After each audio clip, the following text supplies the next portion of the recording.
Hello. हाँ जी। हाँ, good evening. अच्छा। हाँ विनाश, बोलिए। हम्म। हम्म। हम्म। हम्म। हम्म।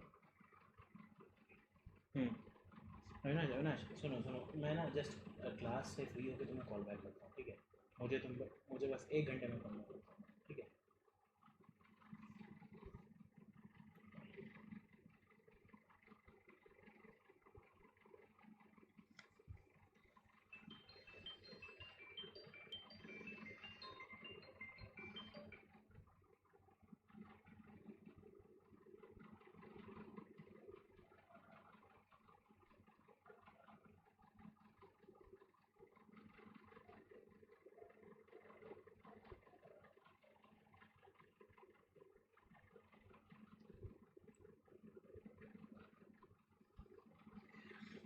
Very good evening guys, welcome to M X. Very very very good evening. स्वागत है आप सभी का आज के इस सेशन में। जस्ट मुझे 1 मिनट दीजिए। तो आज से हमारा नया टॉपिक स्टार्ट हो रहा है, दैट इज प्रिंसिपल स्ट्रेसेस। तो मुझे बस 1 मिनट दे दीजिए गाइस, बस 1 मिनट दीजिए। ये मैं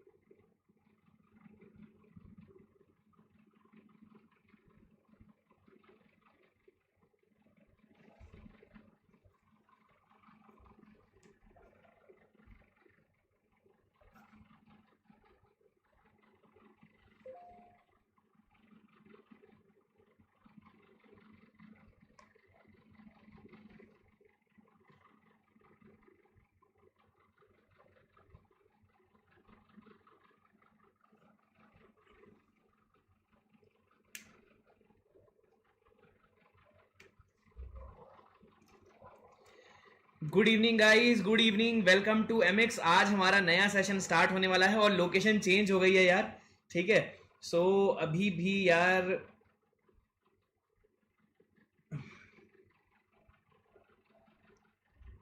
good evening guys, good evening. So will start. Just just a moment यार, मेरी नोट्स कॉपी कहाँ है? ठीक है, चलिए स्टार्ट करते हैं।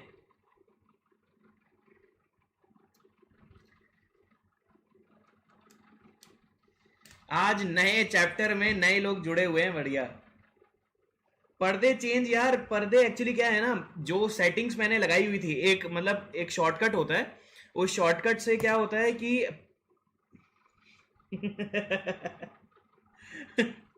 तो यार, चलो मस्ती मजाक बाद में यार, स्टार्ट करते हैं। पर्दे यार, वो बस लोकेशन चेंज हो गई है और कुछ नहीं है। चलो स्टार्ट करें दोस्तों आज का सेशन। तुम लोग भी यार क्या क्या बोलते रहते हो।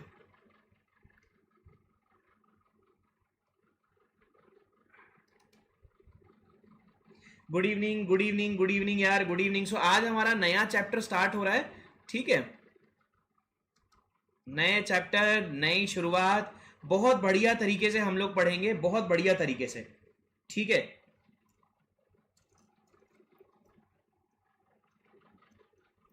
चलो आज आप हेडिंग डालिए, अवर न्यू चैप्टर। ठीक है, हमारा नया चैप्टर है principal stresses.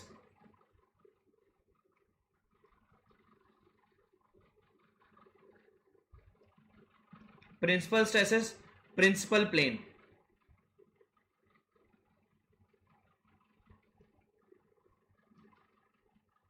Principal stresses, principal strain and Mohr circle. Good evening Aditya, good evening. And Mohr circle,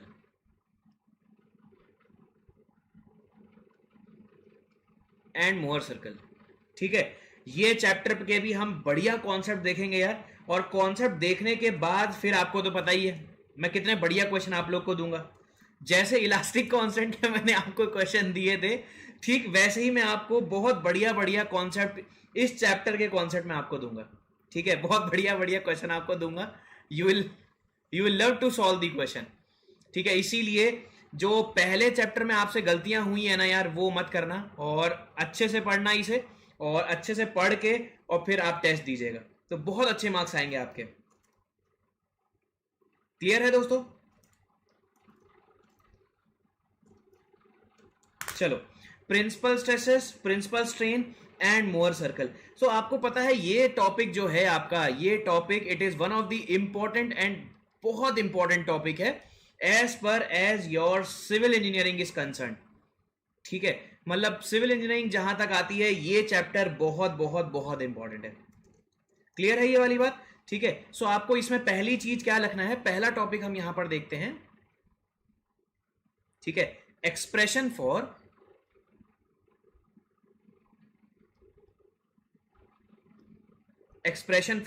normal and expression for normal and shear stress, expression for normal and shear stress on an oblique plane, when a bar is subjected to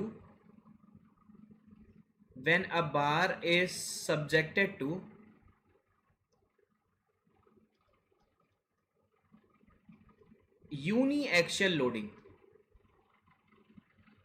when a bar is subjected to uniaxial loading, ये लिखिए।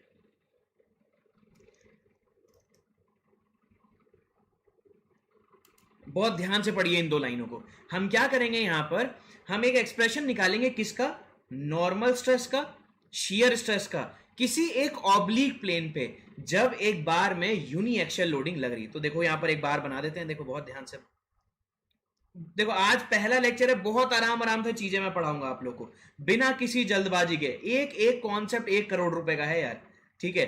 चलो देखते हैं, देखिए देखिए बहुत ध्यान से, ठीक है।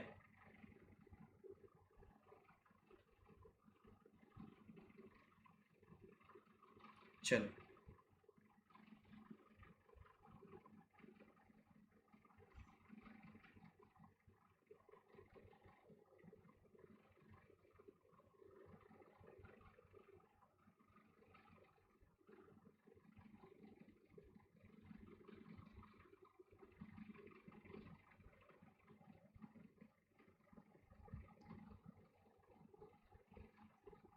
ठीक है, this is a bar and this is subjected to uniaxial loading.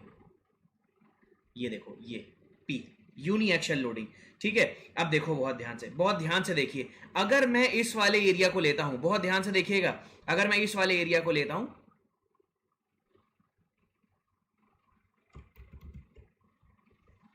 एक मिनट,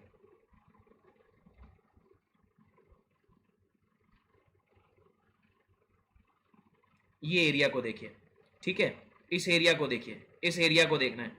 अगर मैंने पी फोर्स लगाया है, ठीक है, इस पी फोर्स को लगाया है, अगर मैंने पी फोर्स अगर मैंने लगाया है, and the depth of this section, the width of this section, for example width इसकी कितनी है, बी है, ठीक है, और जो डेप्थ है इसकी डी है।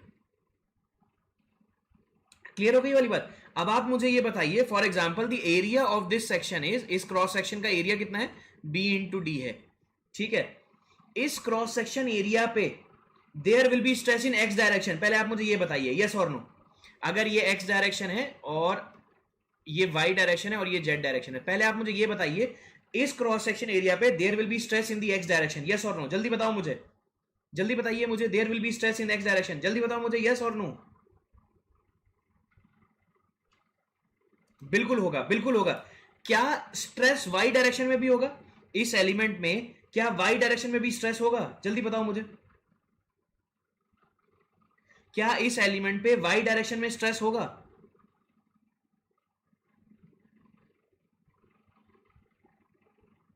नहीं होगा। वेरी गुड यार, because it is free to expand and free to contract in the Y direction, it is free to expand and free to contract in the Z direction, so there won't be any stress in the Y and X direction, but एक direction में stress होगा, that is in X direction. तो देखो stress आपका क्या हो गया, stress is nothing but the internal resistance या external load per unit area, ठीक है। इंटरनल रेजिस्टेंस आपका कितना है P, और एरिया कितना है B इंटू डी। तो ये मुझे समझ में आ गया, ऑन दिस एरिया जो कि शेडेड है, उस एरिया पे जो स्ट्रेस है वो कितना है, वो इतना है P/BD। ये बात आप लोग को समझ में आ गई, ये बात समझ में आ गई।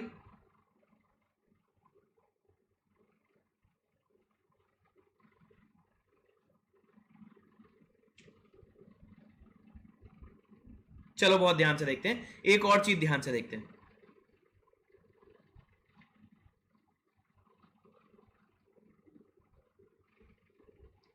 एक और चीज ध्यान से देखते हैं, ये विड्थ बी यहां पर ऐसे बी दिखा देता हूं, ये विड्थ बी दिखा देता हूं। अब मैंने क्या किया, एक प्लेन लिया जो कि ऑब्लिक है, देखो यहां पे बहुत ध्यान से, एक ऑब्लिक प्लेन ले लेता हूं मैं, ठीक है। ये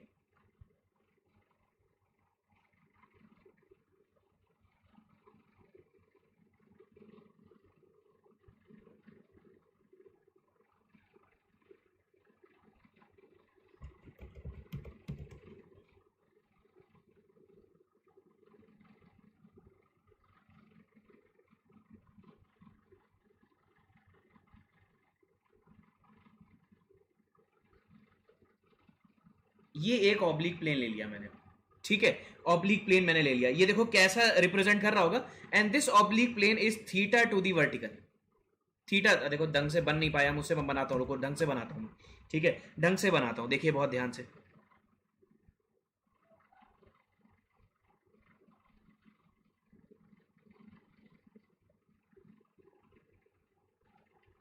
ये देखिए एक मैंने प्लेन लिया जो कि किस डिग्री पर है, ये थीटा डिग्री पर, ये प्लेन मैंने ले लिया। Since the load is been transferred to this point also, load आपका ट्रांसफर हो गया, सो इस वाले एरिया पे भी बहुत ध्यान से देखिएगा, ये जो एरिया है इस एरिया पे भी ये पी लोड एक्ट कर रहा होगा कि नहीं कर रहा होगा, because the P load is been transfer to this point also. इस वाले एरिया पे ये जो ऑब्लिक प्लेन है, ये जो ऑब्लिक प्लेन है, इस पे भी आपका पी फोर्स आ रहा होगा कि नहीं आ रहा होगा, ठीक है ना। अब बहुत ध्यान से देखो, बहुत ध्यान से देखिए, ये जो विड्थ है, ये विड्थ मैंने एज इट इज ले ली बी, ठीक है। और ये ट्राइंगल लेते हैं, ट्राइंगल लेते हैं, देखिए ए, ये बी, कैपिटल बी, और ये सी।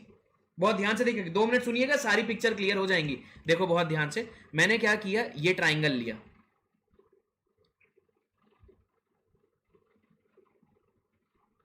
ये ट्राइंगल लिया, ये थीटा है, ठीक है। और देखिए ये ए है, ये बी है, और ये सी है, और ये डिस्टेंस डेप्थ है, ठीक है।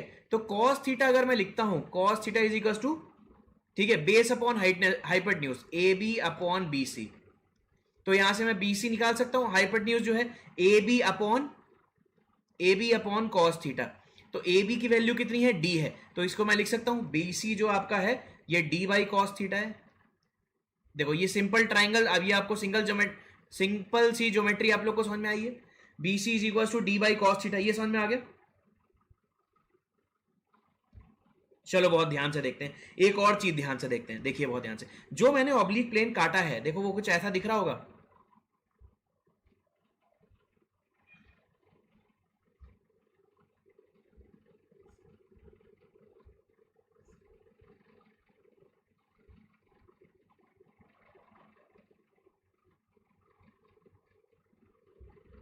ये देखिए ऑब्लिक प्लेन कुछ ऐसा दिख रहा है आपका, ठीक है, ये ऑब्लिक प्लेन है, देखो बहुत ध्यान से, ये येलो वाला ऑब्लिक प्लेन है कि नहीं है, ये देखिए ये आपका ऑब्लिक प्लेन है। बहुत आराम से चल रहा हूं मैं, और ये पूरी सिविल इंजीनियरिंग में ये टॉपिक काम आएगा यार, यही बच्चों को नहीं आता ये वाला टॉपिक, बहुत अच्छे अच्छे कॉन्सेप्ट हैं इस टॉपिक में।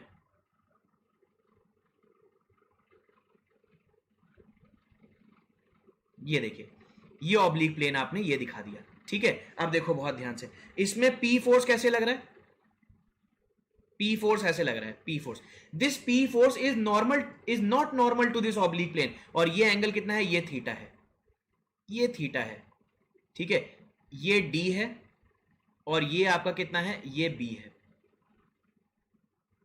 ठीक है, अब देखो बहुत ध्यान से देखिए, ये वाली लेंथ कितनी निकाली है अभी हमने, D cos theta, D cos theta निकालेगी। So what is the area, इसका अगर एरिया ए डैश माने, सो ए डैश कितना हो जाएगा, A dash will be nothing but B, अच्छा डी बाई कॉस थीटा है, sorry D by cos theta है, ठीक है, ये जो लेंथ है this is nothing but D by cos theta, ठीक है। सो ए डैश एरिया कितना हो जाएगा, ये अगर ए डैश है, this A dash will be B into D by cos theta, देखिए ये समझ में आया। तो ऑब्लिक प्लेन का जो एरिया है वो बी, ये हो जाएगा, क्लियर हुआ ये चीज, एक चीज हमें समझ में आ गई, हमने ऑब्लिक प्लेन का एरिया निकाल लिया, ऑब्लिक प्लेन का जो एरिया है वो B D by cos theta है। अब मजेदार चीज यहां पर आती है, अब मजेदार चीज यहां पर क्या आती है, बहुत ध्यान से देखिएगा, बहुत ध्यान से देखिएगा, इस ऑब्लिक प्लेन में देखना, इस ऑब्लिक प्लेन को देखिएगा,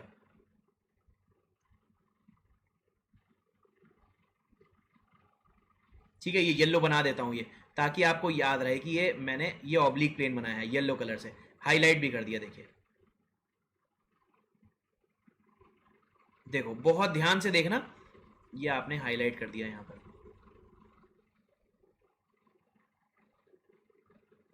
अब देखो बहुत ध्यान से देखिए, this P force, this P force is not normal to this, ठीक है। अब बहुत ध्यान से देखो, ये चीज अगर थीटा है, अब आप मुझे ये बताइए, ये वाली लाइन जो इसके नॉर्मल है, ये एंगल कितना होगा, ये एंगल कितना होगा। मैंने आपको एक शॉर्टकट बताया हुआ था, कोई भी लाइन, कोई भी लाइन अगर वर्टिकल के साथ थीटा बनाती है, तो उसकी परपेंडिकुलर वाली लाइन, इसकी परपेंडिकुलर वाली लाइन वर्टिकल हॉरिजॉन्टल के साथ थीटा बनाएगी, यस और नो, जल्दी बताओ मुझे, ये थीटा एंगल होगा कि नहीं होगा।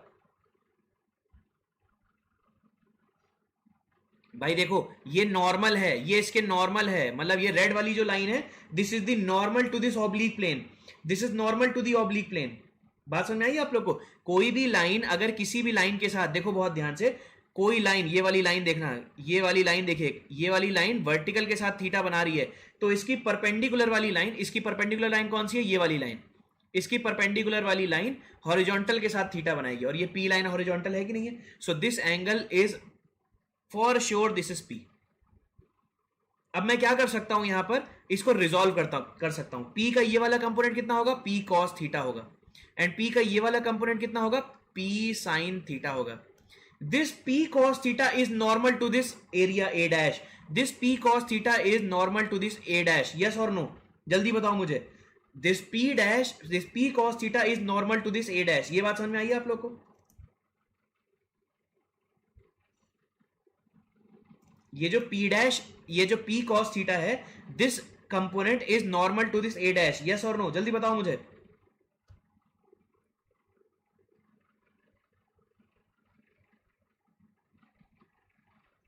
है ना, बिल्कुल है कि नहीं है।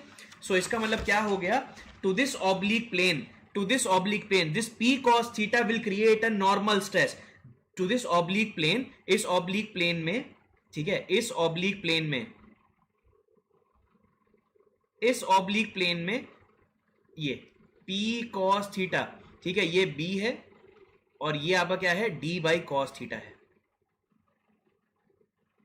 ठीक है। इसका मतलब this P cos theta will create a normal stress on the oblique plane A dash, तो कितना हो जाएगा, कितना हो जाएगा, normal stress, normal stress is nothing but normal load per unit area, normal load कितना है, P cos थीटा, और एरिया कितना है, एरिया आपका है B into D by cos theta, B into D by cos theta, ठीक है। So this normal stress can be P by B D, P by B D cos square theta, and P by B D क्या था, P by B D क्या था, P by B D किसी एक plane पे, किसी एक plane पे क्या था, किसी एक प्लेन पे स्ट्रेस था, वर्टिकल प्लेन पे जो स्ट्रेस था वो था, तो normal stress is nothing but sigma cos square theta, sigma cos square theta, ये लिखिए, फिर इसका फिजिकल सिग्निफिकेंस समझाता हूं मैं, पहले यहां तक लिख लो, इसका फिजिकल सिग्निफिकेंस समझाता हूं, पहले यहां तक लिख लीजिए आप, ठीक है, यहां तक लिख लीजिए पहले आप, ये स्लाइड लिख ली सबने,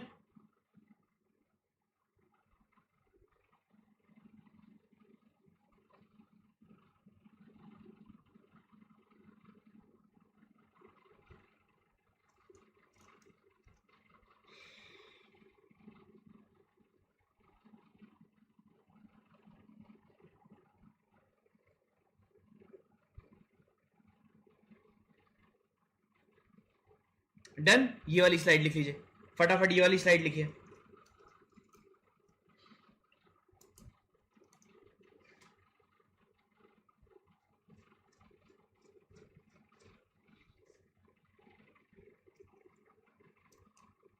ये स्लाइड भी लिख ली, चलिए ये वाली स्लाइड लिखिए।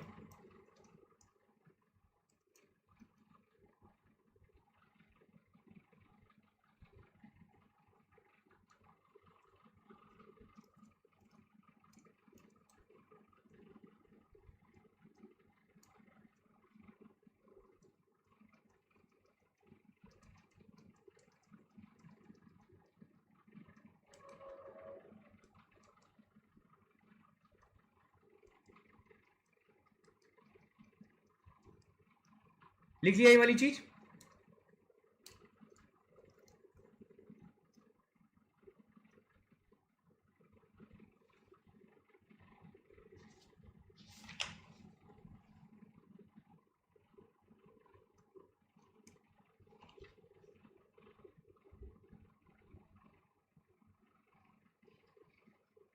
ठीक है, अब देखिए मुझे बहुत ध्यान से बताइए, इस P फोर्स का, बहुत ध्यान से देखिए, इस P फोर्स का जो कंपोनेंट है P साइन थीटा, वो इस A डैश एरिया पे शियर स्ट्रेस जनरेट करेगा, यस और नो? जल्दी बताओ मुझे, ये P का component P sine theta A dash area पे शियर स्ट्रेस जनरेट करेगा, जल्दी बताओ मुझे, यस और नो?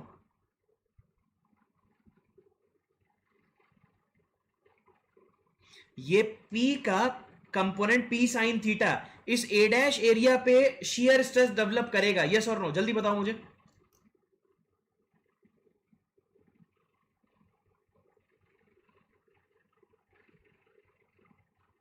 यस और नो? बिल्कुल करेगा, बिल्कुल करेगा। और उसकी वैल्यू कितनी होगी? शियर स्ट्रेस की वैल्यू कितनी हो जाएगी? शियर स्ट्रेस की वैल्यू कितनी होगी? शियर लोड, शियर लोड आपका कितना है? PS अपॉन एरिया कितना है? BD by cos theta, BD by cos theta. और शियर कंपोनेंट कितना है? P sine theta, P sine theta upon BD cos theta, BD cos theta. तो ये कितना हो जाएगा? P by BD into sine theta into cos theta. आप क्या करिए, 2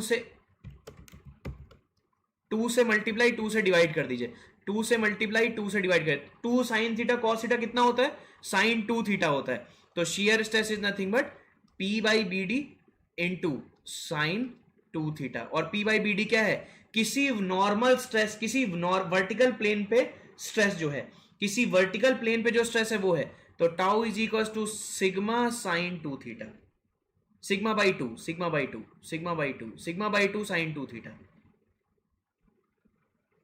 ये लिखिए, ये लिखने के बाद अब पिक्चर क्लियर हो जाएगी मेरी, ये लिखने के बाद पिक्चर क्लियर हो जाएगी।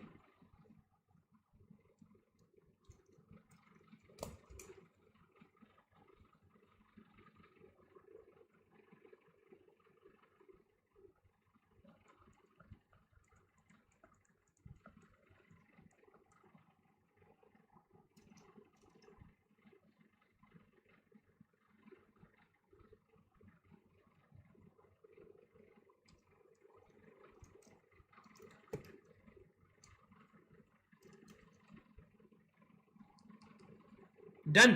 अब देखो बहुत ध्यान से, क्या फिजिकल सिग्निफिकेंस समझ में आया यहां से? क्या फिजिकल सिग्निफिकेंस समझ में आया यहां से? ये देखते हैं, बहुत ध्यान से देखते हैं, क्या इसका मतलब समझ में आया? ये अपन देखते हैं, चलो देखो बहुत ध्यान से।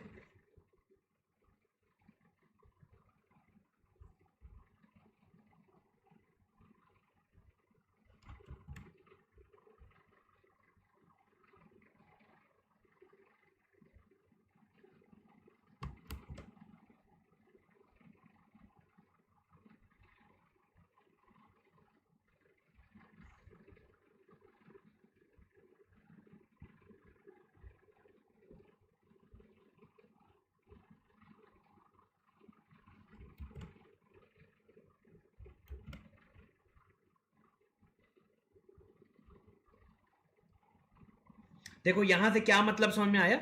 आपने किसी आपने किसी वर्टिकल प्लेन पे, आपने किसी वर्टिकल प्लेन पे P फोर्स लगाया, उससे यहां पर स्ट्रेस कितना जनरेट हुआ? उससे यहां पर स्ट्रेस जनरेट हुआ सिग्मा। ठीक है, इसका क्या मतलब हुआ?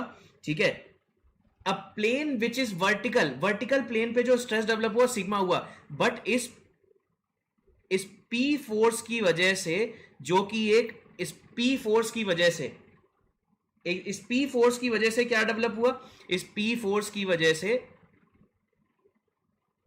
किसी ऑब्लिक प्लेन पे जो स्ट्रेस डेवलप हुआ वो कितना हुआ, sigma N is equal to sigma cos square theta, और जो शियर स्ट्रेस डेवलप हुआ sigma is equal to sigma by two sine two theta. मतलब क्या हो गया, आपने लोड लगाया किसी वर्टिकल प्लेन पे, बट इसकी वजह से किसी ऑब्लिक प्लेन पे जो स्ट्रेस आए वो कितना आया, सिग्मा कॉस स्क्वायर थीटा और sigma by two sine two theta. मतलब समझ में आया आप लोगों को, मतलब क्या हो गया, ठीक है।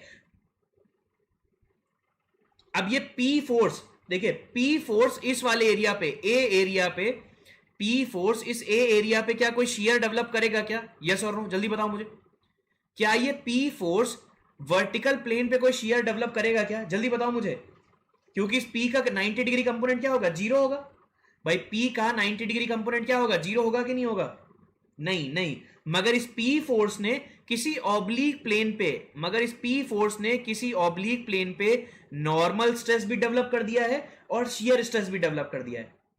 मगर इस P फोर्स ने क्या किया, इस P फोर्स ने किसी एक नॉर्मल प्लेन पे शियर भी डेवलप कर दिया और नॉर्मल स्ट्रेस भी डेवलप कर दिया। बात समझ में आई आप लोगों को, और उस शियर फोर्स की वैल्यू कितनी होगी, sigma by two sine two theta, और उस नॉर्मल स्ट्रेस की वैल्यू कितनी होगी, सिग्मा कॉस स्क्वायर थीटा। ये चीज समझ में आई आप लोग को।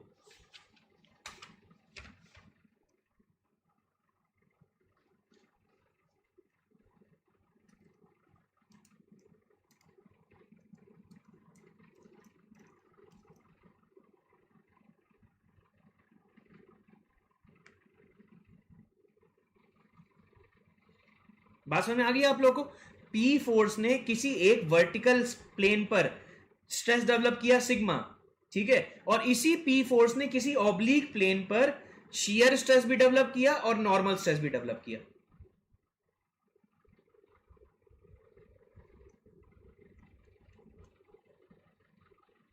समझ में आ रहा है,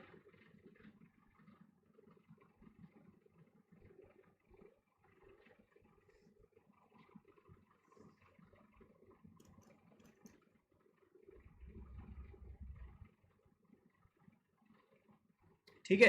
तो अब हमेशा से हम क्या करेंगे, हमेशा से हम क्या करेंगे, देखो बहुत ध्यान से। फॉर एग्जांपल मेरे पास कोई एक बीम है, मेरे पास ये एक फॉर एग्जांपल ऐसा कोई मेंबर है, ठीक है। इसके वर्टिकल प्लेन पे मैंने क्या किया, इसके वर्टिकल प्लेन पे अगर स्ट्रेस आया, इसके वर्टिकल प्लेन पे अगर स्ट्रेस सिग्मा आया, तो किसी ऑब्लिक प्लेन पे, किसी ऑब्लिक प्लेन पे जो कि थीटा डिग्री पर होगा, किसी ऑब्लिक प्लेन पे जो कि थीटा डिग्री पर होगा, ठीक है, इसकी इस स्ट्रेस की वजह से क्या क्या आएगा, शियर स्ट्रेस भी आएगा और नॉर्मल स्ट्रेस भी आएगा। और ये नॉर्मल स्ट्रेस कितना हो जाएगा, सिग्मा कॉस स्क्वायर थीटा, और जो शियर स्ट्रेस होगा कितना होगा, sigma sine two theta, sigma sine two theta. ये बात समझ में आ गई सबको।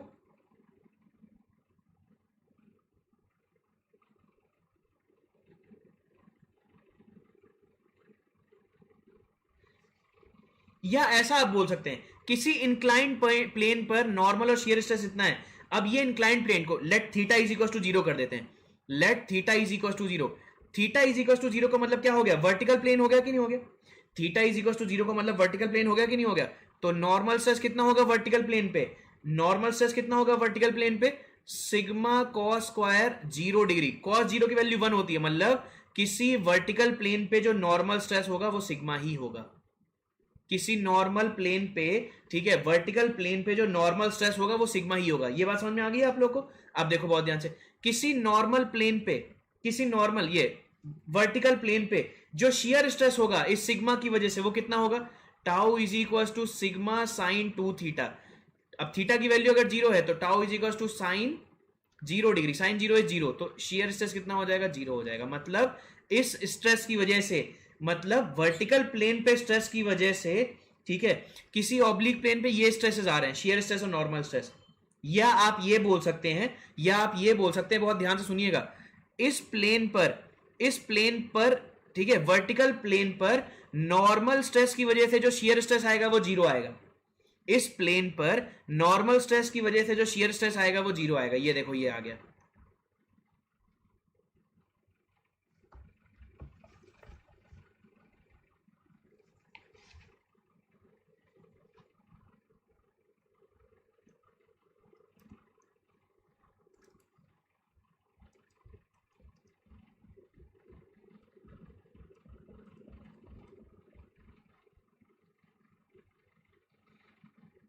समझ में आया सबको अभी तक की कहानी?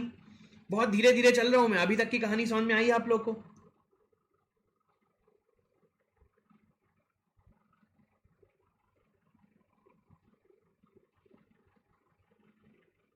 लिखिए फटाफट लिखिए।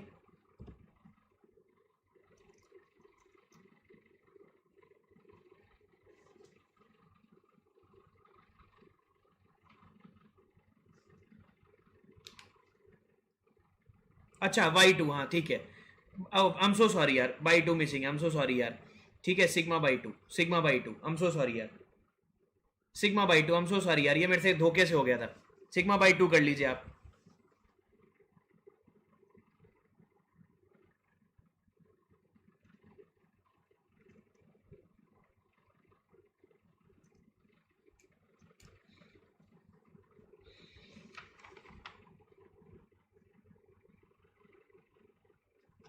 चलो अब हेडिंग डालो आप लोग, मैक्सिमम नॉर्मल स्ट्रेस। हेडिंग डालिए आप लोग, मैक्सिमम नॉर्मल स्ट्रेस।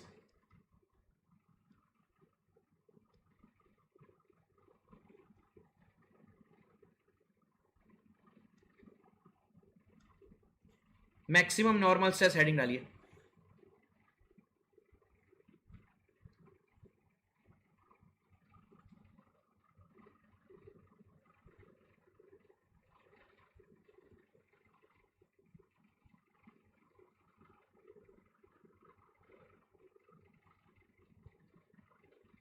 देखो मैक्सिमम नॉर्मल स्ट्रेस का मतलब ये होता है, ठीक है, मैक्सिमम नॉर्मल स्ट्रेस का मतलब देखो किसी वर्टिकल प्लेन पे अगर सिग्मा स्ट्रेस लग रहा है तो कौन सा ऐसा ऑब्लिक प्लेन होगा जहां पर इसका वैल्यू, जहां पर नॉर्मल स्ट्रेस की वैल्यू सबसे मैक्सिमम आएगी, ठीक है। और ये जो मैक्सिमम नॉर्मल स्ट्रेस की वैल्यू है ये हम डिजाइन में यूज करेंगे।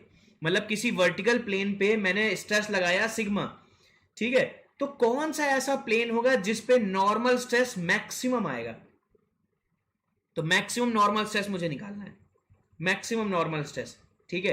देखो बहुत ध्यान से, मैक्सिमम नॉर्मल स्ट्रेस कैसे निकाल सकते हैं? आपको पता है सिग्मा एन जो आपका है, सिग्मा एन क्या है आपका? Sigma cos square theta. अब इसे अगर आपको मैक्सिमम करना है, सिग्मा एन को अगर आपको मैक्सिमम करना है तो कॉस स्क्वायर थीटा को मैक्सिमम करना होगा, ठीक है। कॉस स्क्वायर थीटा को आपको मैक्सिमम करना होगा। और कॉस थीटा कब मैक्सिमम हो सकता है? कॉस थीटा आपका मैक्सिमम कब हो सकता है? जब कॉस की वैल्यू कितना हो, जब कॉस थीटा की वैल्यू कितनी हो? 1 हो। ये मैक्सिमम वैल्यू होती कि नहीं होती है? तो किस थीटा पे कॉस की वैल्यू मैक्सिमम होती है? तो थीटा इज इक्वल टू कितना हो जाएगा? Theta is equal to 0 degree हो जाएगा। 0 डिग्री, 0 डिग्री मतलब नॉर्मल स्ट्रेस की जो मैक्सिमम वैल्यू है ये कितनी आएगी? सिग्मा आएगी। किस एंगल पर आएगी? When theta is equal to 0, when theta is equal to 0। मतलब किसी नॉर्मल प्लेन पे आपने क्या किया, इसका मतलब क्या हो गया? किसी नॉर्मल प्लेन पे आपने अगर स्ट्रेस लगाया तो उसकी मैक्सिमम वैल्यू कहां पर आएगी? इसी प्लेन पर आएगी, इसी प्लेन पर आएगी। अगर आपने किसी वर्टिकल प्लेन पे स्ट्रेस लगाया सिग्मा, तो इस स्ट्रेस की वजह से जो मैक्सिमम नॉर्मल आएगा वो इसी प्लेन पर आएगा जब थीटा 0 होगा।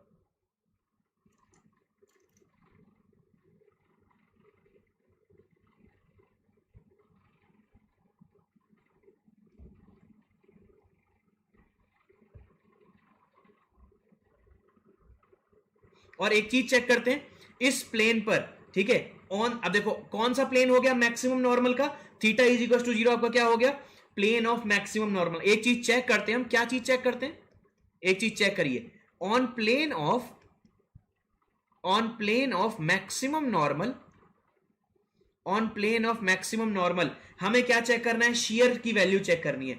मैक्सिमम नॉर्मल वाले प्लेन पर शियर की वैल्यू चेक करते हैं। शियर स्ट्रेस की वैल्यू कितनी होती है? Sigma by 2 sine 2 theta.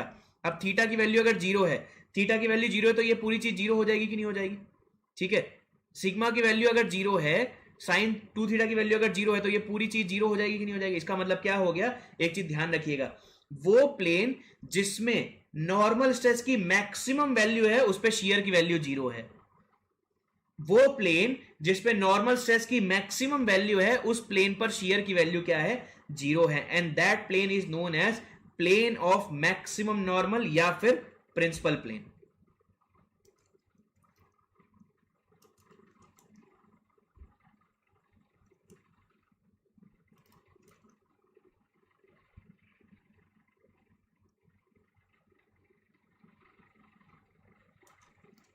ये बात सबको समझ में आई? ये बात सबको समझ में आ गई?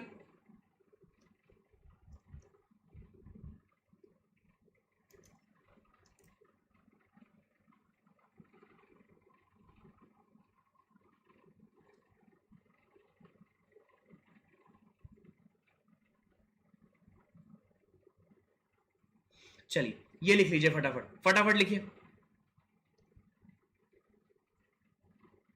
अब देखते हैं मिनिमम नॉर्मल स्ट्रेस, ठीक है,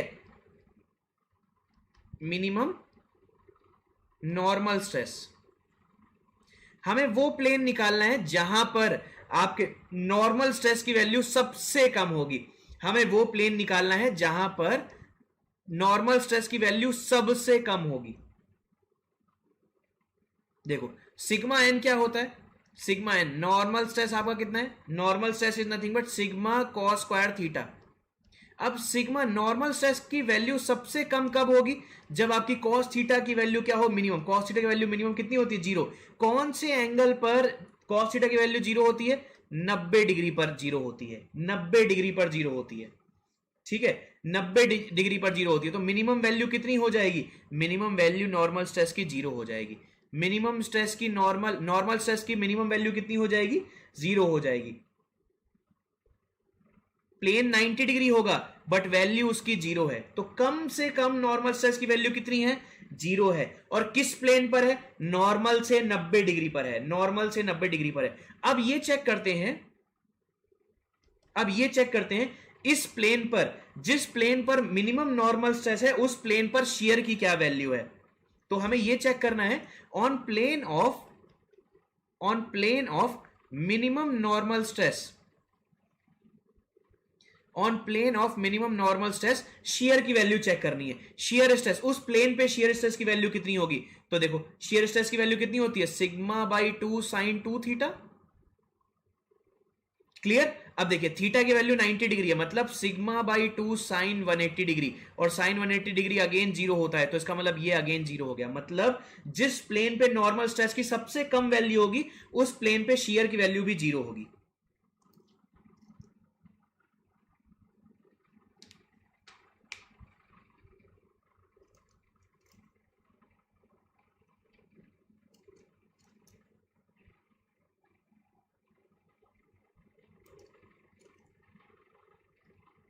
इस चीज को और कैसे समझ सकते हैं, 2 मिनट सुनिएगा फिर लिख लीजिएगा, 2 मिनट सुन लीजिए फिर लिख लीजिएगा। फॉर एग्जाम्पल जैसे आपके पास एक कोई प्लेन है,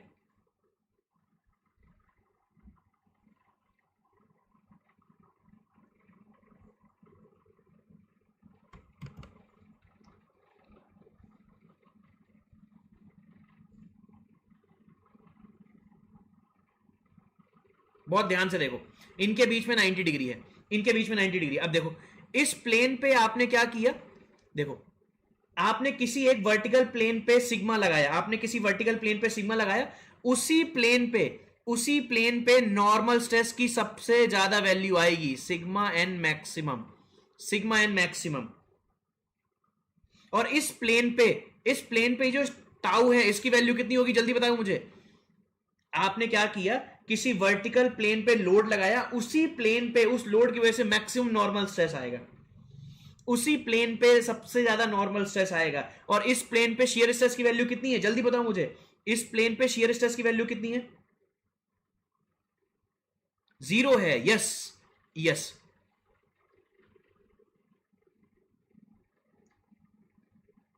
यस जीरो है, जीरो है, जीरो है। अब आपने क्या किया,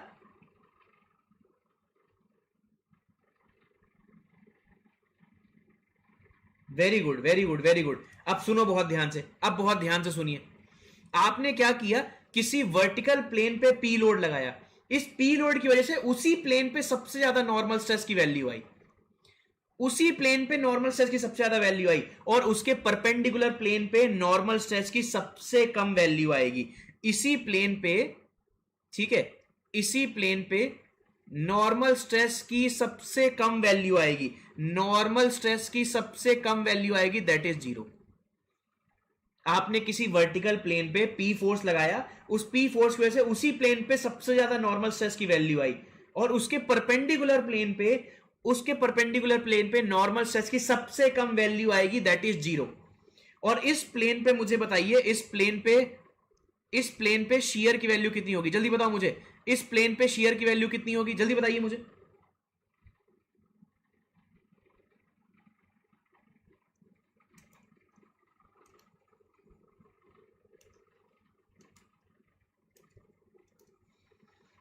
इस प्लेन पे शियर की वैल्यू की, वो प्लेन जिसपे नॉर्मल स्ट्रेस की सबसे कम वैल्यू और शियर की वैल्यू क्या है, 0। Very good, very good, very good. इसमें टाउ टाउ की वैल्यू कितनी है, 0 है। अभी तो चेक किया था हमने, अभी तो हमने चेक किया था।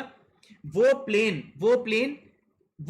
जिसपे नॉर्मल स्ट्रेस की सबसे कम वैल्यू है, वैल्यू 0 है, प्लेन कौन सा है, थीटा 90 डिग्री पर है। इस प्लेन पे शियर की वैल्यू कितनी है, शियर की वैल्यू 0 है। शियर की वैल्यू कितनी है, 0 है।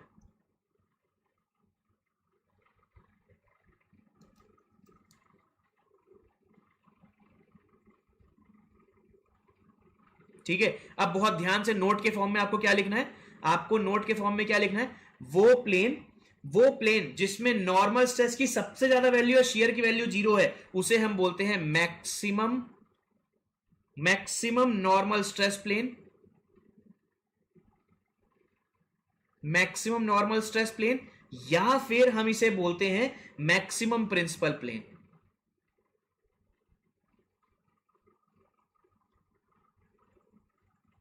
Maximum principal plane.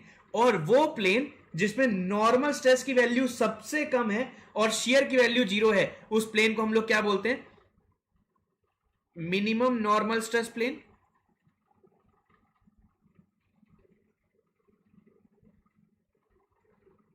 या फिर हम क्या बोलते हैं, minimum principal plane, minimum principal plane,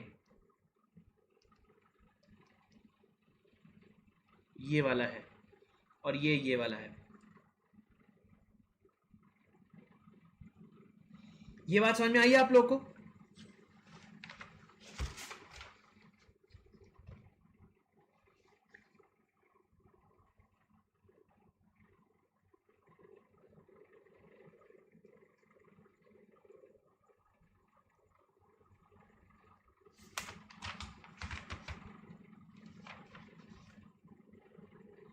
maximum या फिर मेजर, मिनिमम या फिर माइनर, समझ में आ गया? ये कॉन्सेप्ट समझ में आया?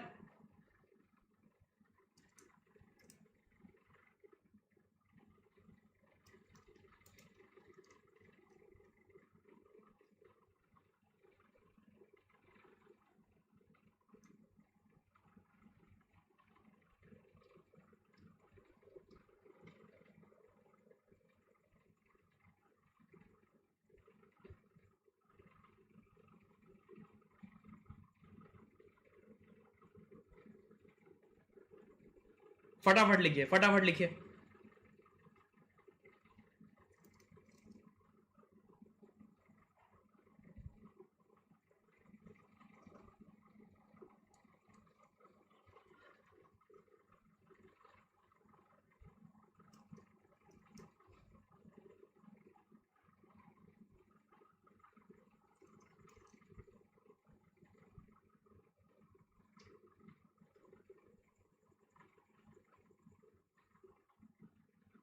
डन, ठीक है। तो देखो, अगर मैं नट शेल में समरी बताऊं आप लोग को, अगर मैं समरी बताऊं आप लोग को, देखो बहुत ध्यान से, क्या समराइज है, अगर मैं चीजों को समराइज करूं, ठीक है, तो आपने क्या किया, किसी प्लेन पे पी फोर्स लगाया, इस पी फोर्स की वजह से क्या हुआ, स्ट्रेस सिग्मा डेवलप हुआ, इस पी फोर्स की वजह से स्ट्रेस सिग्मा डेवलप हुआ, और किसी ऑब्लिक प्लेन पे जो नॉर्मल स्ट्रेस डेवलप हुआ वो कितना हो गया, सिग्मा कॉस स्क्वायर थीटा, और उसी ऑब्लिक प्लेन पे जो शियर स्ट्रेस डेवलप हुआ वो कितना है, सिग्मा बाई 2 साइन 2 थीटा।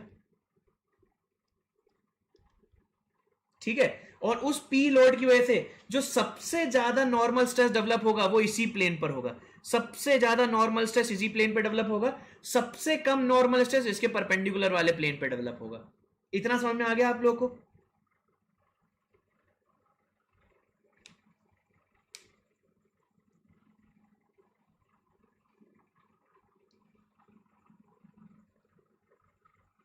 अब एक चीज हमें क्या चेक करनी है, एक चीज हमें क्या चेक करनी है, कौन सा ऐसा प्लेन है जिसमें शियर स्ट्रेस की वैल्यू मैक्सिमम होगी।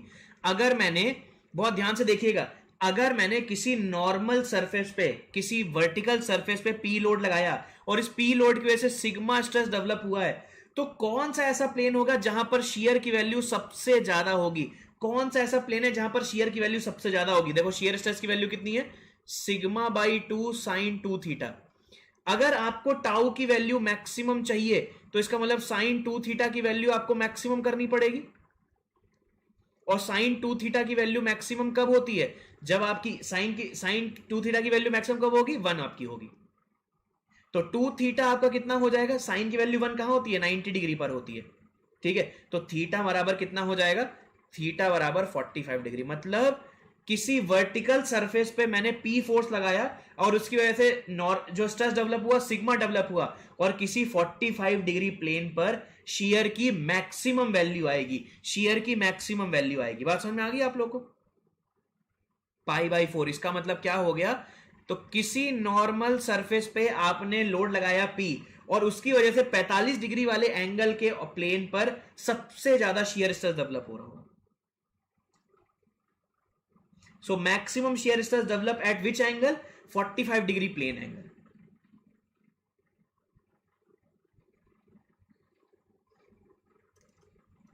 अभी देखो, जैसे जैसे इस चैप्टर में हम लोग आगे बढ़ेंगे ना, ये चीजें इंटरलिंक हो जाएंगी। ठीक है, एक एक चीज क्रिस्टल क्लियर मैं आपको एग्जाम्पल के तौर से समझा दूंगा।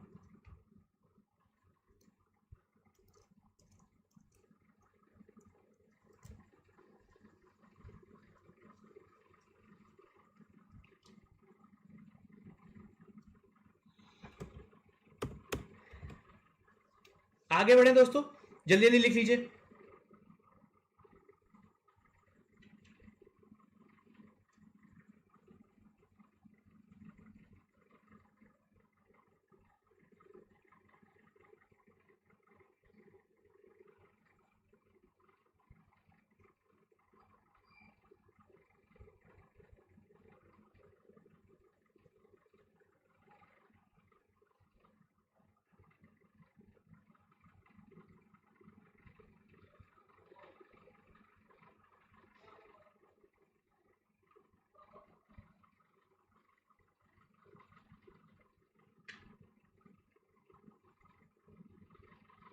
चलो देखो, बहुत ध्यान से आगे बढ़ते हैं, एक इंटरव्यू क्वेश्चन देखते हैं। देखो ईएससी इंटरव्यू क्वेश्चन,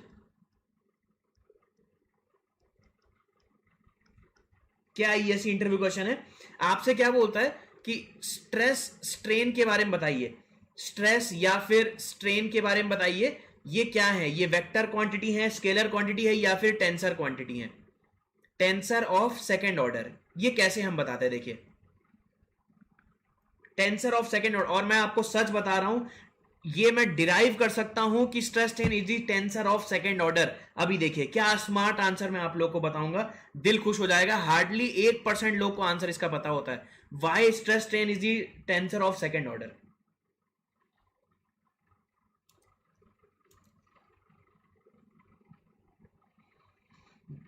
हाँ, टेंसर ऑफ सेकंड ऑर्डर क्यों होते हैं ये अभी हम समझते हैं। ठीक है, बहुत ध्यान से देखिए, हमारे पास क्या है, मास है, ठीक है, या फिर डेंसिटी है, फॉर एग्जांपल मास या डेंसिटी। अब आप मुझे ये बताइए, अगर मुझे मास समझाना होता है, मास या डेंसिटी मुझे समझाना होता है, ठीक है, अगर मुझे मास या डेंसिटी समझाना होता है, मैं बोलता हूं कि यार 3 किलोग्राम वजन है इसका, 3 किलोग्राम वजन है, बस इतना बोल देता हूं कि नहीं बोल देता हूं? मतलब टू डिफाइन द मास और density we only need the magnitude of the substance. Magnitude चाहिए होता है कि नहीं चाहिए होता है? मैग्नीट्यूड लिख दिया मैंने यहां पर। मैग्नीट्यूड। तो these are scalar quantities, these are scalar quantities, ठीक है, दीज आर स्केलर क्वांटिटीज, ठीक है ना, ये आपकी क्या है, ये आपकी स्केलर क्वांटिटीज है, जिनको समझाने के लिए, जिनको बताने के लिए हमें सिर्फ मैग्नीट्यूड की जरूरत पड़ती है, ठीक है। Now we have vector quantities, now we have vector quantity. Vector quantity कौन सी होती है, देखो फॉर एग्जांपल मुझे क्या बताना है, फोर्स बताना है, ठीक है, एक्सेलरेशन बताना है, तो मैं क्या बताता हूं, 10 किलो न्यूटन का फोर्स है इन विच डायरेक्शन, 10 किलो न्यूटन का फोर्स है, ठीक है, इन एक्स डायरेक्शन, 10 किलो न्यूटन का फोर्स है इन एक्स डायरेक्शन, यही तो बताता हूं मैं, 10 किलो न्यूटन का फोर्स है इन एक्स डायरेक्शन, तभी तो मेरा पूरा कंप्लीट होता है। So in order to define the vector quantity we need magnitude और डायरेक्शन,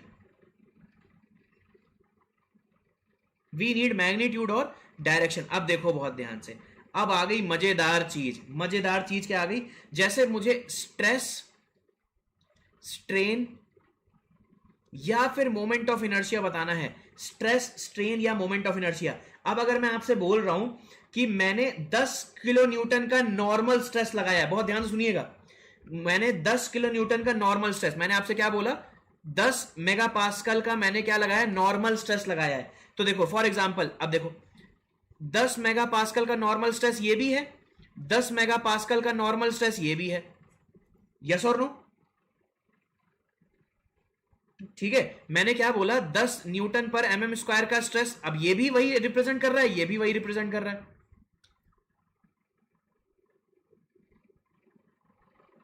बट मुझे यहां पर डिफाइन करना पड़ेगा, मुझे एक प्लेन डिफाइन करना पड़ेगा। प्लेन का मतलब क्या हो गया, आपको बताना पड़ेगा 10 मेगा पास्कल का स्ट्रेस उस प्लेन पे लग रहा है जो कि वर्टिकल से 30 डिग्री पर है, तो एग्जैक्टली मेरा मतलब यही हो जाएगा, तो एग्जैक्टली मेरा मतलब यही हो जाएगा। मतलब क्या हुआ, मुझे डिफाइन करना पड़ेगा किस प्लेन में 10 मेगापास्कल का स्ट्रेस लग रहा है, आपको डिफाइन करना पड़ेगा कि एक ऐसा प्लेन जो कि वर्टिकल से 30 डिग्री पर है, उस प्लेन पर 10 मेगापास्कल का स्ट्रेस लग रहा है, तो प्लेन और बताना पड़ेगा मुझे।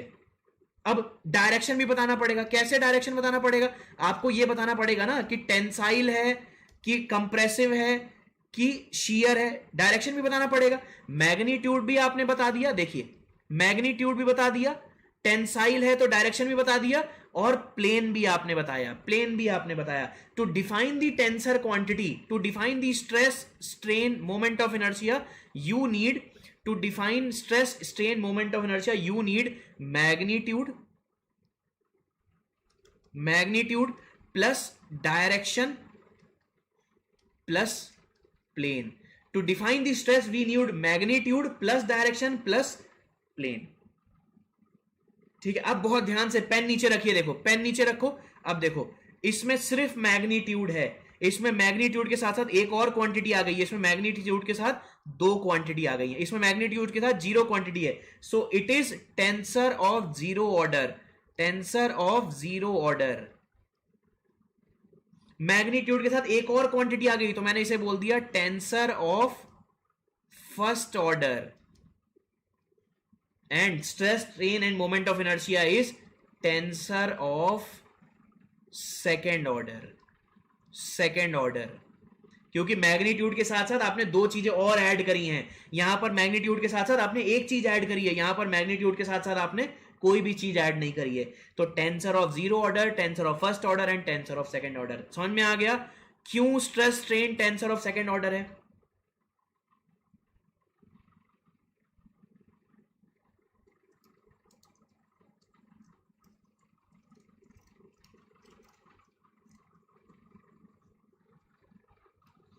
मजा आया दोस्तों, कॉन्सेप्ट समझ में आया, रटना नहीं है।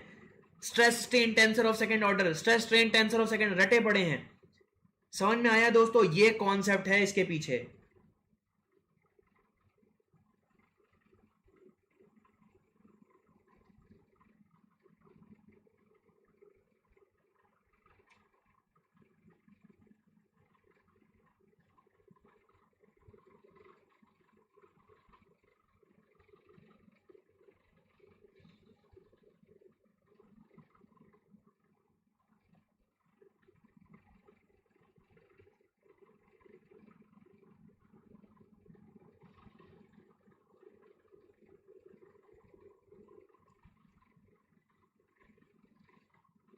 मजा आ रहा है ना दोस्तों? मैंने आपको बोला था ना, स्ट्रेंथ ऑफ मटेरियल आप लोगों को बिल्कुल बेसिक से हायर लेवल तक लेके जाऊंगा मैं।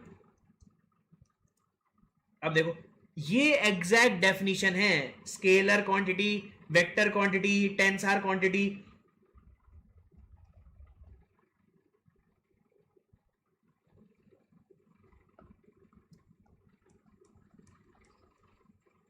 तो अगर मैं बोलूं vector quantities are tensor of first order, ये बात सही है कि नहीं? जल्दी बताओ मुझे। Vector quantities are tensor of first order, yes और नो? जल्दी बताओ मुझे। Vector quantities tensor of first order, जल्दी बताओ मुझे, यस और नो?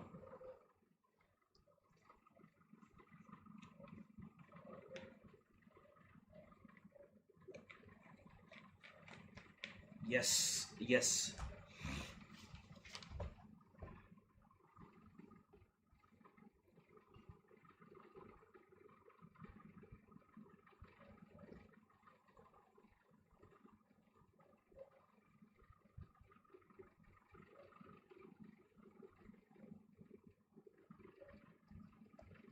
देखो, स्ट्रेन से भी आप बता सकते हैं। स्ट्रेन से कैसे बता सकते हैं? देखो बहुत ध्यान से, स्ट्रेन से कैसे बता सकते हैं? फॉर एग्जाम्पल ये रबर की एक शीट है, ये एक रबर की शीट है, ठीक है? मैंने इसमें लोड लगाया, मैंने इसमें टेंसाइल लोड लगाया, ठीक है?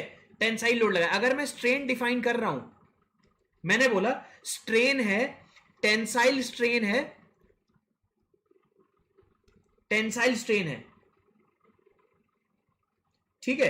टेंसाइल स्ट्रेन है और क्या? ठीक है, टेंसाइल स्ट्रेन है 3 यूनिट का। टेंसाइल स्ट्रेन है 3 यूनिट का, मतलब क्या हो गया? इसमें जो चेंज इन लेंथ आएगा, ये 3 यूनिट का चेंज इन लेंथ आ रहा है टेंसाइल, मतलब इलोंगेशन हो रहा है। और आपको बताना पड़ेगा किस प्लेन में हो सकता है। ये प्लेन में हो सकता है, इस प्लेन में हो 3 यूनिट का एक्सटेंशन, हो सकता है इस प्लेन में हो 3 यूनिट का एक्सटेंशन। बट आपको बताना पड़ेगा कि वो प्लेन जो कि वर्टिकल से 30 डिग्री पर है, उसमें क्या हो रहा है? 3 यूनिट का एक्सटेंशन आ रहा है। सो आपने क्या किया? मैग्नीट्यूड भी बताया, टेंसाइल है, आपने डायरेक्शन भी बताई, और उसके बाद आपने प्लेन भी बताया। तो आपने मैग्नीट्यूड भी बताया, ठीक है? टेंसाइल है कि कंप्रेसिव है, आपने डायरेक्शन भी बताई, ठीक है? प्लस आपने प्लेन भी स्पेसिफाई किया, किस प्लेन में स्ट्रेन 3 यूनिट का है। तो strain is also tensor of second order.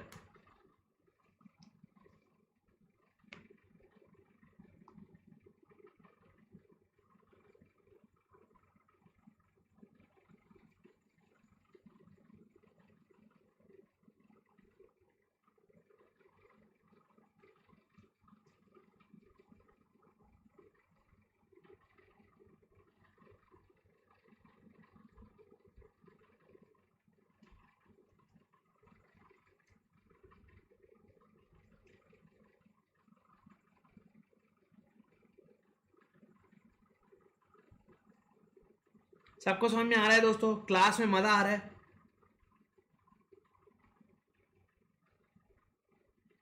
इस टॉपिक से आपका पूरा डर हटा दूंगा मैं। इतनी बढ़िया बढ़िया कॉन्सेप्ट मैं आपको एक्सप्लेन करूंगा। इस कॉन्सेप्ट मतलब इस क्वेश्चन, ये जो पूरा चैप्टर है ना, इससे पूरा डर निकाल दूंगा आपका मैं।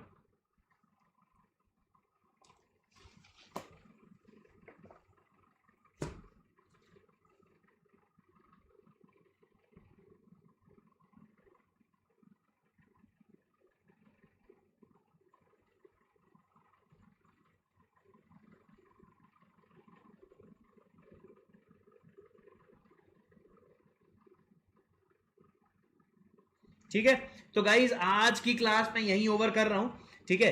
आज की क्लास यहीं ओवर, धीरे धीरे धीरे धीरे हम इस चैप्टर में वेटेज बढ़ाएंगे, ठीक है? धीरे धीरे धीरे हम ड्यूरेशन बढ़ाएंगे इस चैप्टर की, ठीक है? तो धीरे धीरे धीरे धीरे हम इस चैप्टर की ड्यूरेशन बनाएंगे, ठीक है? तो आज की क्लास में यहीं ओवर कर रहा हूं।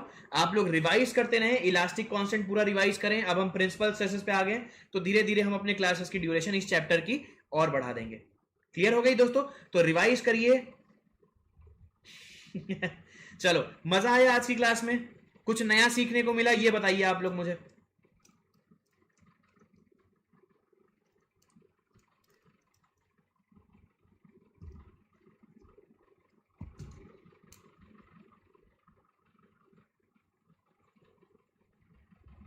ठीक है, अब एक चीज और ध्यान रखिएगा कल की जो अपनी क्लास है 10th जून की जो अपनी क्लास है, ठीक है, कल की अपनी जो क्लास होगी 10th जून वाली, बहुत ध्यान से सुनिएगा। कल अगर इन केस, ठीक है, वैसे कल मेरी एक मीटिंग है, ठीक है, डिपार्टमेंटल मीटिंग है,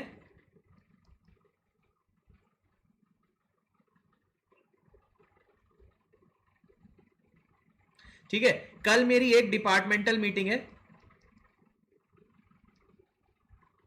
ठीक है, ठीक है, मेरी कल डिपार्टमेंटल मीटिंग है। अगर वो मेरी 7 बजे से पहले खत्म हो गई, ठीक है, तो मैं अनाउंसमेंट डाल दूंगा कि आज आपकी क्लास इतने बजे से है, ठीक है। और अगर कल कोई अनाउंसमेंट नहीं आता है, अगर बाई चांस मीटिंग हमारी बहुत लंबी चली, अगर मैं अनाउंसमेंट नहीं डाल पाता हूं, ठीक है, तो हमारी फिर कल क्लास नहीं होगी, परसों जो हमारी क्लास होगी वो फिर 2 आवर्स की होगी।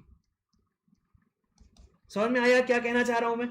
कल हमारी डिपार्टमेंटल मीटिंग है रिगार्डिंग सम क्या कहते हैं, कोरोना अपडेट्स को लेकर है कि कैसे कैसे अब काम आगे बढ़ाना है, ठीक है। तो कल हमारी डिपार्टमेंटल मीटिंग है। अगर इन केस मेरी मीटिंग पहले खत्म हो गई तो मैं अनाउंसमेंट डाल दूंगा। और कल अगर अनाउंसमेंट नहीं आया, ठीक है, कल अगर अनाउंसमेंट नहीं आया तो अपनी 11 जून को क्लास होगी 2 घंटे की। 11 जून को क्लास अपनी होगी 2 घंटे की। समझ में आ गया सबको?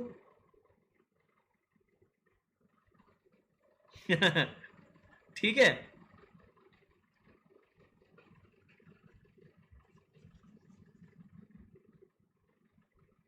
ठीक है। तो गाइस या तो कल मिलेंगे वरना फिर परसों मिलेंगे। Thank you so much guys for joining, keep revising and yes, अपने जूनियर्स को, अपने क्लासमेट्स को यार एमिक्स ऐप के बारे में बताओ यार, एमिक्स ऐप के बारे में बताइए और क्लासेस के बारे में बताइए कि बहुत ही नॉमिनल फीस में यार मैं पूरी की पूरी क्लासेस आप लोग को करा रहा हूं, ठीक है, बहुत ही नॉमिनल फीस में आप लोगों को पूरी क्लासेस करा रहा हूं। तो काइंडली यार एमिक्स ऐप के बारे में अपने जूनियर्स, क्लासमेट्स और अपने बैचमेट्स को, सीनियर्स को बताइए। Thank you so much guys, thank you so much for joining. Good night everyone, good night.